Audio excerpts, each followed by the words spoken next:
प्रणो यच्छद्वर्यमां प्रमोदां प्रसरस्वती प्रभादेवी ददातु नः यमनं बृहस्पतिमिन्धन्दानायशोधयात् पादं भवगानः सरस्वती वाजेभिर्वाजिनी वाजिनीवते यज्ञं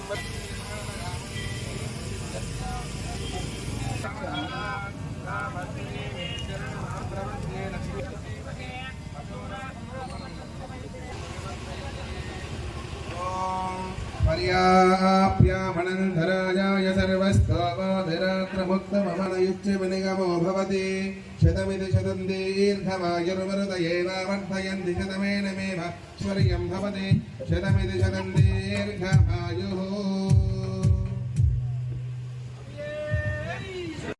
స్వాములకు ఇక్కడికి నన్ను ఆహ్వానించినటువంటి అయ్యప్ప స్వాముల కమిటీకి అందరికీ పేరు పేరున పత్రిక మరి నూతన సంవత్సర శుభాకాంక్షలతో మీరందరూ కూడా ఎంతో ప్రతిష్టతో నిష్ఠతో మరి చేస్తున్నటువంటి యొక్క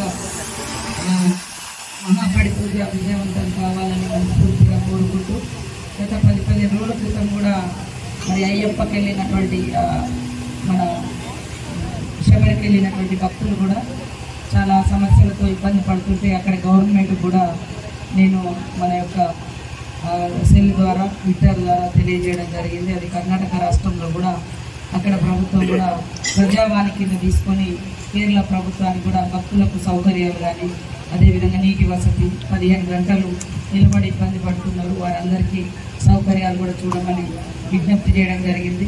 మీరందరూ కూడా మరి సమాజం కోసం చేస్తున్నటువంటి పూజలు ఫలించాలని మనస్ఫూర్తిగా కోరుకుంటూ ఈరోజు పడి పూజ కార్యక్రమానికి నా వస్తువులు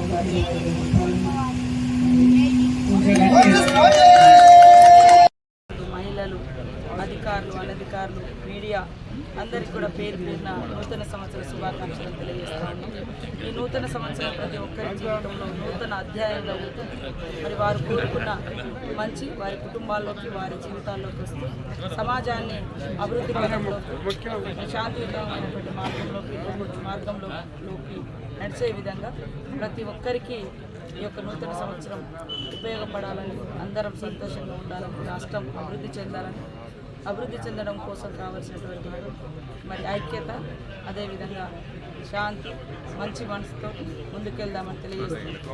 నూతన ప్రభుత్వానికి కూడా ప్రజలందరి యొక్క సహాయ సహకారాలు సలహాలతో ముందుకు సాగుతూ సంపద పెంచి సంపద ప్రజలకు పంచడమే నూతన కాంగ్రెస్ ప్రభుత్వం యొక్క లక్ష్యము. ఈ సంవత్సరంలో అదే జరగబోతుంది. అందరి హక్కులను అవసరాలను ఉంచుకొని గ్రామ ప్రణాళికతో మరి డెవలప్మెంట్లోకి మరింత ముందుకు వచ్చే విధంగా కాంగ్రెస్ పార్టీ ప్రభుత్వం చేయబోతుంది. ఈ సందర్భంగా ప్రతి ఒక్కరు కూడా సుఖ సంతోషాలతో ఉండాలని పేర్కొన్నారు.